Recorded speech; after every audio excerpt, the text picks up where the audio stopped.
खुदावंद यीशु मसीह के पाक और जलाली नाम की तारीफ करते हुए आज उसके कदमों में आप सबका खैर मकदम और स्वागत है। उसके पाक नाम में आप सबको सलाम बोलता हूं। आज मैं एक विशेष चीज पर बात करूंगा जो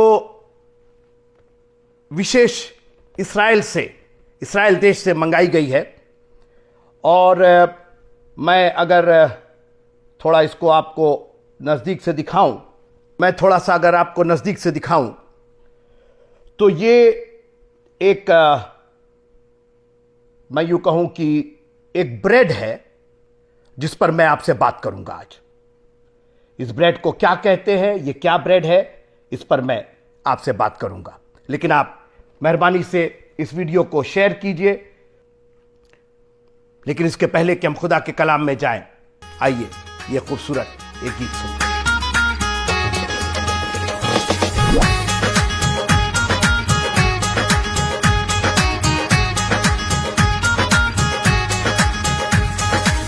तू मेरे जीवन की रोटी है, तू मेरे जीवन का पानी है।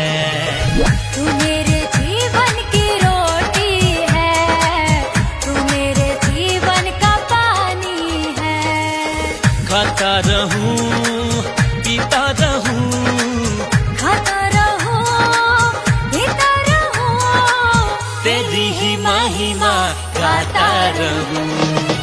तू मेरे जीवन की रोटी है, तू मेरे जीवन का पानी है। तू मेरे जीवन की रोटी है, तू मेरे जीवन का पानी है।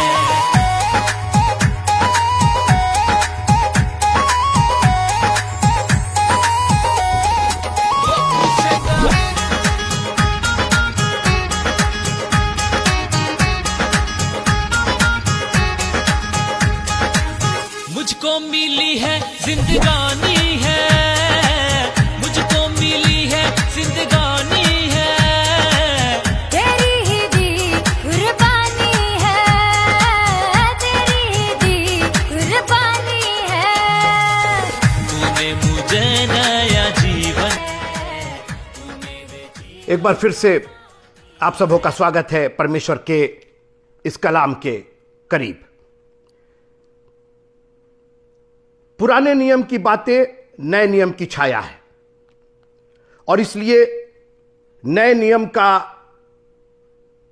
संबंध सीधी तरीके से पुराने नियम से है। और जब मित्रों हमारे पास इतनी बड़ी धरोहर, इतना बड़ा सौभाग्य कि पुराना नियम है हमारे पास, तो फिर उसकी अवहेलना क्यों की जाए। अभी हमारे पास समय है, अभी प्रभु ने हमें वक्त दिया है, तैयारी का वक्त दिया है, तेल लेने का वक्त दिया है। अभी दूल्हे के आने में अगर जैसा देर हम समझते हैं, अगर देर है, वक्त है, अभी आधी रात नहीं आई है, तो क्यों ना अपनी मशालों के साथ साथ कुप्पियों में भी तेल ले ले। अगर नया नियम मशाल है तो पुराना नियम हमारी कुप्पी है, इसका भी तेल हम रखेंगे कि अगर जरूरत पड़ी, अगर दूल्हे के आने में देर हुई, अगर आधी रात को धूम मची, तो हमारे पास इतना पर्याप्त तेल रहेगा कि हम दूल्हे से भेंट करने के लिए उसके नजदीक जा सकेंगे, उसके घर में जा सकेंगे। निर्गमन की पुस्तक का हम अध्ययन कर रहे हैं। हमने उत्पत्ति की पुस्तक का अध्ययन किया, निर्गमन की पुस्तक का अध्ययन कर रहे हैं। 12वें 13वें अध्याय पर है, चूंकि 12वां अध्याय काफी महत्वपूर्ण, काफी चीजें एक साथ, कई एक घटनाएं उसके अंदर, और इसलिए हम 12वें अध्याय में अभी हम बने हुए हैं। और आज मैं एक बहुत महत्वपूर्ण चर्चा करना चाहता हूं, क्योंकि अक्सर इस बात की चर्चा नहीं होती। और वो चर्चा है कि जब परमेश्वर ने इस्राएलियों को निकालने का पूरा प्लान कर लिया, 430 साल हो गए और आज इस्राएलियों को निकलना है, मगर उस निकलने के पहले उनको एक तैयारी करनी थी। और हमेशा हम लोग इस बात की चर्चा करते हैं कि मेमना मारा गया और परमेश्वर ने कहा था, परमेश्वर यहोवा ने कहा कि उसका खून, बर्रे का जो खून है, वो अपने चौखट पर, अपने अलंग पर लगाना। ये हम जानते हैं, लेकिन अक्सर हम इसका दूसरा पहलू मिस कर जाते हैं, और वो है अखमीरी रोटी का खाया जाना। जितना महत्वपूर्ण वो लहू का लगाया जाना था, जितना महत्वपूर्ण उस बर्रे का बलिदान था, उतना ही महत्वपूर्ण अखमीरी रोटी का खाया जाना भी था। इनफैक्ट अखमीरी रोटी के खाए जाने का जो निर्देश था, वो बर्रे के खून के पहले, उस मेमने के लहू के अलंग और चौखट पर लगने के पहले है। निर्गमन की पुस्तक उसका 12वां अध्याय, Exodus chapter number 12 and verse number 15, 15वीं आयत से मैं आगे पढ़ना चाहता हूं। निर्गमन की पुस्तक 12वां अध्याय और 15वीं आयत से आगे, 7 दिन तक अखमीरी रोटी खाया करना, उनमें से पहले ही दिन अपने अपने घर में से खमीर उठा डालना, वरन जो कोई पहले दिन से लेकर 7वें दिन तक कोई खमीरी वस्तु खाए, वह प्राणी इस्राएलियों में से नाश किया जाएगा। 22वीं आयत, और उसका लहू जो तसले में होगा, उसमें जूफा का एक गुच्छा डुबाकर उसे तसले में के लहू के से द्वार के चौखट के सिरे और दोनों अलंगों पर कुछ लगाना। यह 22वीं आयत में है, मगर अखमीरी रोटी का खाया जाना 15वीं आयत में है। यानी अखमीरी रोटी का खाया जाना उतना ही इंपॉर्टेंट है जितना मेमने के लहू का लगाया जाना। और अक्सर हम लोग मेमने के लहू की बात करते हैं, लेकिन अखमीरी रोटी की बात नहीं करते। लेकिन आज याद रखिएगा, वक्त जो है वो परमेश्वर ने निर्धारित किया है। वो जानता है कि पहले क्या होना है, बाद में क्या होना है, बाद में क्या होना है और पहले क्या होना है। उत्पत्ति की पुस्तक में परमेश्वर ने वक्त बनाया था। पहला अध्याय, उत्पत्ति का पहला अध्याय और उसकी 14वीं आयत। फिर परमेश्वर ने कहा, दिन को रात से अलग करने के लिए आकाश के अंतर में ज्योतियां हो, और वे चिन्हों और नियत समयों और दिनों और वर्षों के कारण हो। ही क्रिएटेड द टाइम, नियत समयों। उसके पहले नियत समय नहीं था। देखिए, समय अगर नियत नहीं है, सोचिए घड़ी में से सारे अंक निकाल दिए जाए तो आपको क्या मालूम होगा क्या बज रहा है? कुछ बज करके कुछ मिनट। उनको नियत किया गया है, 1, 2, 3, 4, 5, वो नियत किए गए। वो 1, 12 और 1 के बीच में भी नियत है। 1 सेकंड, 2 सेकंड, 3 सेकंड, हर चीज नियत किया परमेश्वर ने। और आज परमेश्वर का वक्त हो गया अपनी वाचा को, अपने वायदे को पूरा करने का, इस्राएलियों को निकालने का। और अब अखमीरी रोटी पर मैं बात करना चाहता हूं, क्योंकि यीशु मसीह ने इस संसार में आकर के इस अखमीरी रोटी पर काफी बात की, इस खमीर पर बहुत बात की। कहा, शास्त्री और फरीसियों के खमीर से चौकस रहना। जैसा मैंने कहा कि परमेश्वर ने नियत समय, पर्व, चिन्ह ये सब ठहराए, और 1 नहीं, 2 नहीं, 7 पर्व परमेश्वर के द्वारा ठहराए गए थे। 7 पर्व। मैं आपको एक के बाद एक उसका खुलासा देना चाहता हूं। ये 7 पर्व थे क्या? पहला पर्व यहोवा के फसह का पर्व, दूसरा पर्व अखमीरी रोटी का पर्व, तीसरा पर्व पहले फल का पर्व, चौथा पर्व पेंटिकोस्त का पर्व, पांचवा पर्व तुरहियों का पर्व, छठवां पर्व प्रायश्चित का पर्व, और 7वां पर्व झोपड़ियों का पर्व। यह सब आपको ले व्यवस्था और उसके 23वें अध्याय में मिल जाएगा। मैं इनमें से सिर्फ एक की आज चर्चा करना चाहता हूं, और वो है अखमीरी रोटी का पर्व। अखमीरी रोटी का पर्व, और वो पर्व हमारे छुटकारे का पर्व है। ओ हालेलुया। मित्रों, यीशु मसीह आए इस दुनिया में, 30 साल तक उन्होंने साइलेंट रह करके अपना काम किया, और उसके बाद फिर उन्होंने अपनी मिनिस्ट्री शुरू की। 3.5 साल में उन्होंने सारा काम पूरा किया, और मैं खोए हुओं को ढूंढने और उनका उद्धार करने आया हूं। उन्होंने ढूंढ लिया, अब उद्धार का मार्ग वो प्रशस्त करना चाहते थे। और लिखा है कि जिस रात वो पकड़वाया गया, अब ये उद्धार के मार्ग के स्टार्टिंग है, अब ये शुरुआत है, यहीं से बलिदान होना है। यहीं से छुटकारे का प्रबंध हमारे और आपके लिए होना है। ओह प्रभु तेरा धन्यवाद।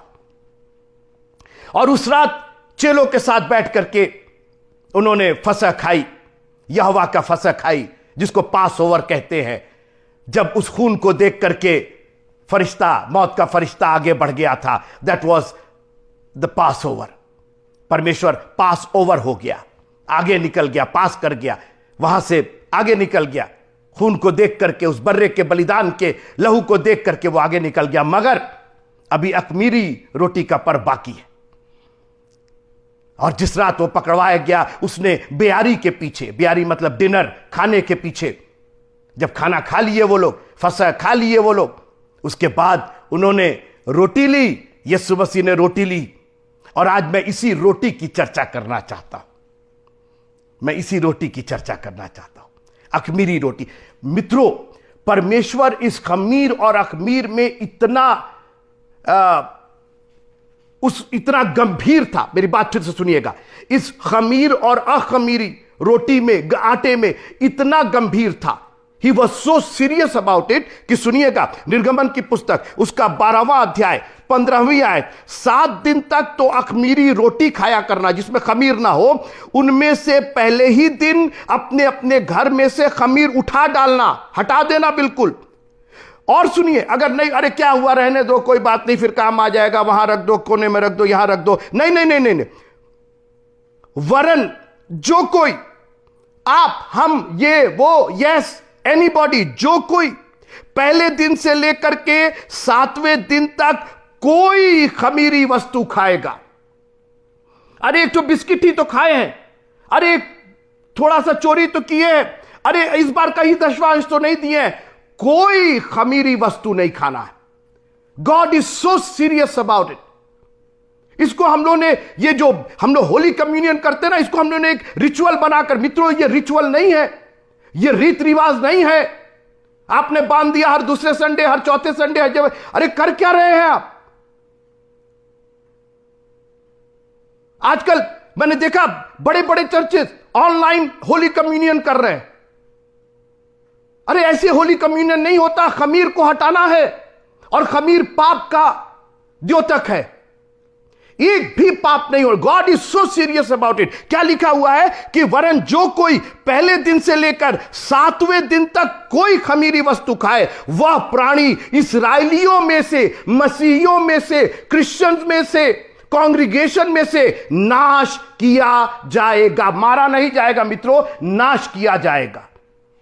आप समझ रहे हैं परमेश्वर कितना सेंसिटिव है, कितना इसके प्रति संवेदनशील है। और आज हम लोग होली कम्युनियन तो ऐसा लेते हैं जैसे कि मतलब गए, अपना वो दुकान खुली हुई है और गए, और पादी साहब ने कुछ पढ़ा और कुछ लिखा और ये लो भैया ये होली कम्युनियन। उसने अपना बदन तोड़ा है मित्रों। ये रोटी उसका बदन है, उसका मांस है ये। इसको आप हल्के में मत लीजिए।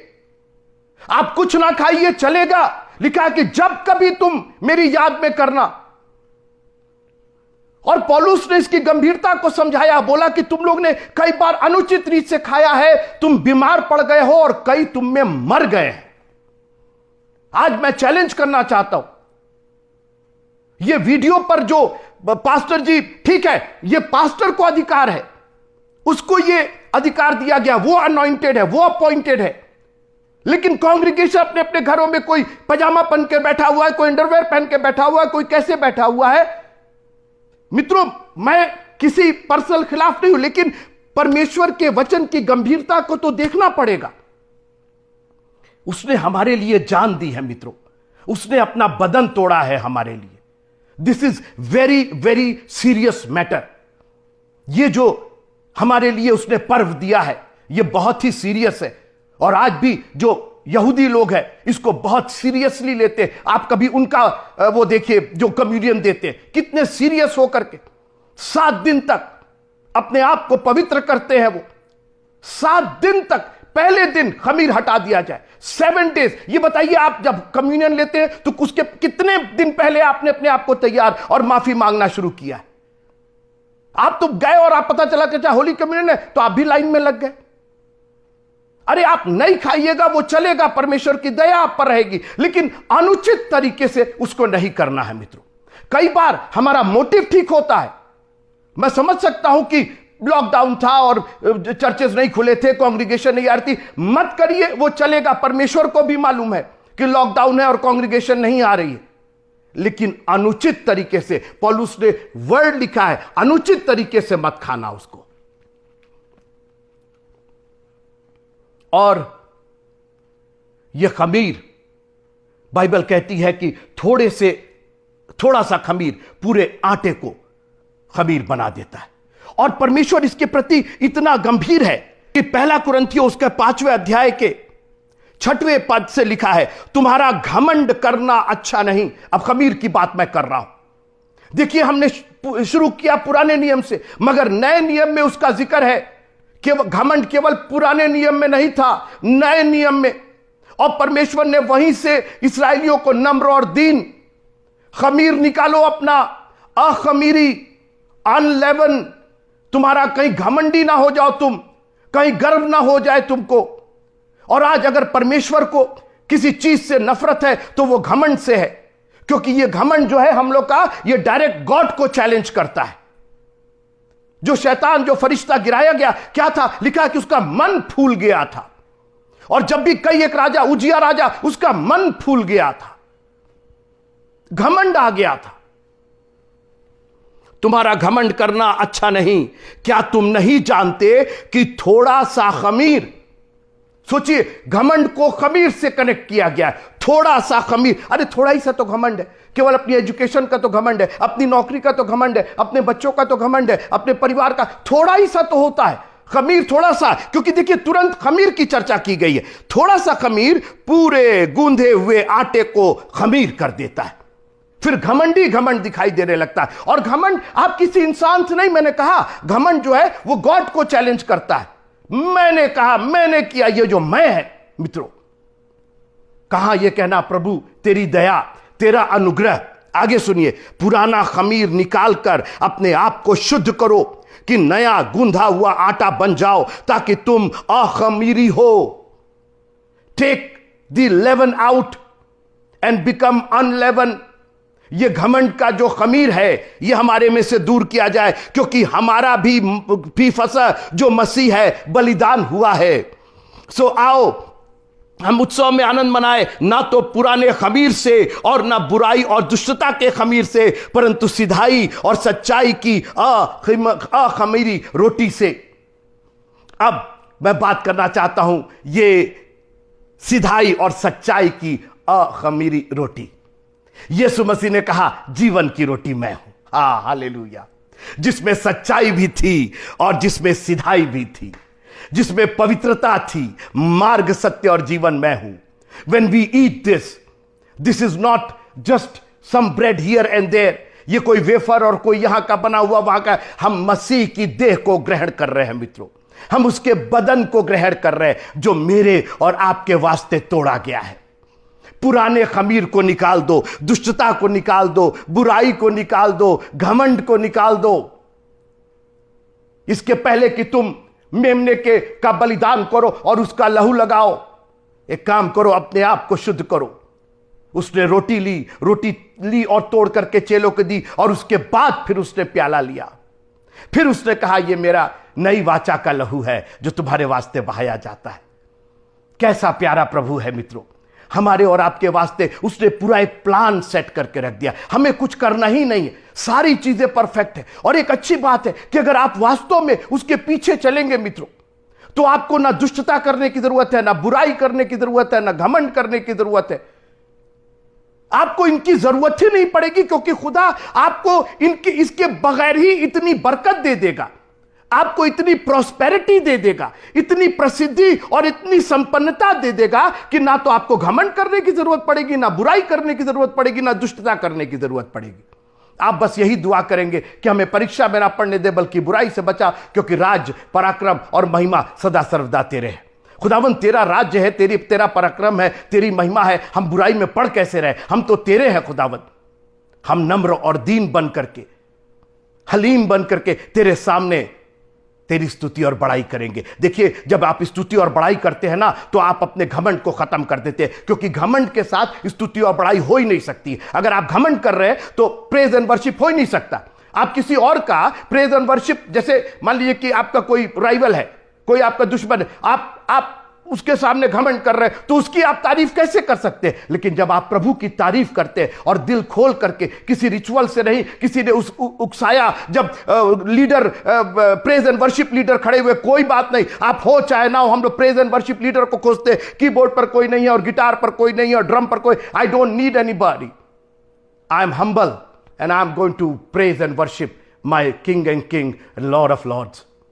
मैं अपने प्रभु परमेश्वर की उपासना करूंगा, मैं उसका धन्यवाद करूंगा, मैं उसका गुणानुवाद करूंगा, क्योंकि उसने मेरे लिए अपने बदन को तोड़ा है, मुझे अखमीरी रोटी दिया है, जो सिधाई और सच्चाई की रोटी है। आखिर में मैं आपको ये ब्रेड दिखाना चाहता हूं, जो ब्रेड आज भी यहूदी लोग इस्तेमाल करते हैं। जो अखमीरी रोटी का जो शब्द आया है वो मात्जो करके आया है। मात्जो यहां लिखा है मात्जो। मात्जो का अर्थ है ये अखमीरी रोटी, और लिखा हुआ है कि this is perfect for all those who observe pass over. जो अनलेवन ब्रेड का, जो यहोवा के फसह के बाद जो अखमीरी रोटी का पर्व है, उसको मनाने के लिए ये ब्रेड थी। और ये मैंने विशेष रूप से यहां लिखा हुआ है कि इंपोर्टेड फ्रॉम इजराइल, और ये विशेष रूप से इजराइल से मंगाई गई है। और मैं आपको ये दिखाना चाहता हूं, इसकी भी एक बहुत सुंदर एक इसका जो पूरा तरीका है, जो बनाया गया है जिस तरीके से, ये है मित्रों वो अखमीरी रोटी। अब थोड़ी देर मेरे साथ रहिएगा। से ये टूट गई है, लेकिन इस ब्रेड का आप डिजाइन देखिए। 3 चीजें इस ब्रेड में जो हमारे यीशु मसीह पर आधारित है। नंबर 1, ये ब्रेड अखमीरी है, अनलेवन है। कोई पाप यीशु मसीह में नहीं। वो सिधाई और सच्चाई से, जीवन की रोटी मैं हूं, स्वर्ग से उतरी रोटी मैं हूं। तो ये पहली चीज जो फुलफिल कर रही, जब आप इसको ग्रहण करते हैं, तो जो पहली चीज फुलफिल कर रही है, जो यीशु मसीह का बदन जो हमारे और आपके लिए तोड़ा गया, उसमें कोई पाप नहीं था। लिखा है कि वो परखा तो गया लेकिन निष्पाप निकला। यहोवा ने हमारे अधर्मों का बोझ उस पर लाद दिया था, मगर वो निष्पाप निकला। तो ये अखमीरी है, इसमें खमीर नहीं है, there is no yeast in it. Number 2, आप अगर देख रहे हैं तो इसका डिजाइन, यहां स्ट्राइप्स बने हुए, रेघारियां बनी हुई हैं मित्रों। ये रेघारियां यीशु मसीह के कोड़ों को प्रदर्शित करती हैं, जो उसने पीठ पर कोड़े खाए। रेघारी हो गई थी मित्रों, 39 कोड़े मारे गए थे उसको। ये ब्रेड उसकी बदन पर मैंने कहा कि आप इसको हल्के में मत लीजिए।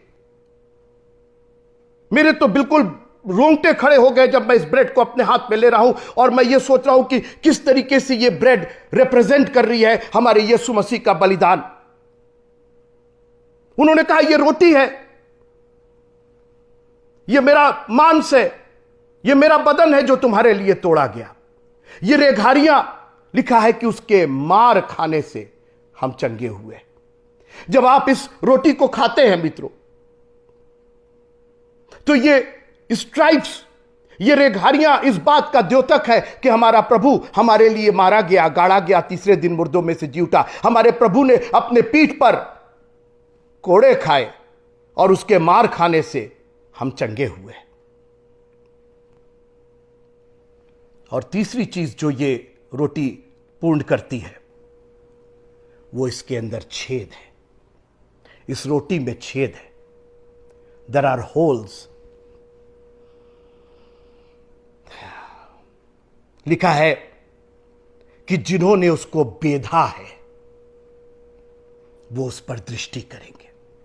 मित्रों, ये होल, ये छेद इस बात का द्योतक है कि उसका बदन हमारे लिए बेधा गया, हमारे लिए छेदा गया।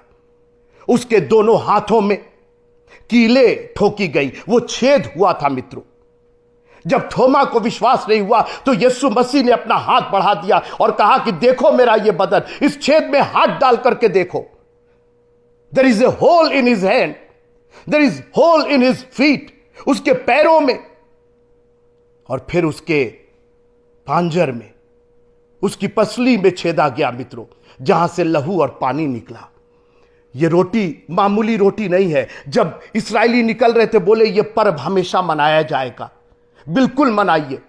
मैं होली कम्युनियन के बिल्कुल खिलाफ नहीं हूं, मैं भी करता हूं, हमेशा जब मौका मिलता तब करता हूं, लेकिन जब भी करता हूं बहुत गंभीरता के साथ करता हूं। अपने आप को शुद्ध करके इसको खाने की कोशिश करता हूं, अपने आप को यीशु मसीह के लहू से ढाक करके, प्रभु अगर हमारी कोई गलती हमें माफ किया जाए, क्योंकि यह तेरा बदन है जो हमारे लिए तोड़ा गया है। परमेश्वर के पुत्र का बदन तोड़ा गया है। किसी इंसान, किसी प्रोफेट, किसी भविष्यवक्ता, किसी पैगंबर का नहीं, यह हमारे खुदावंद यीशु मसीह का जो आसमान से जो वचन देहधारी होकर के आया था, उसका वचन, उसका बदन ये रिप्रेजेंट करती है ये रोटी। अखमीरी, रेघारिया और छेद। जब तुम अखमीरी रोटी खाना, कोई उसमें खमीर नहीं होना चाहिए। एक भी जन ने अगर खमीर खाया तो वो नाश किया जाएगा। कैसा प्यारा प्रभु है, कैसा प्यारा वचन है, जो कहां से कब शुरू हुआ, किस युग से शुरू हुआ और आज तक हमारे लिए कल, आज और युगानुयुग एक समान है।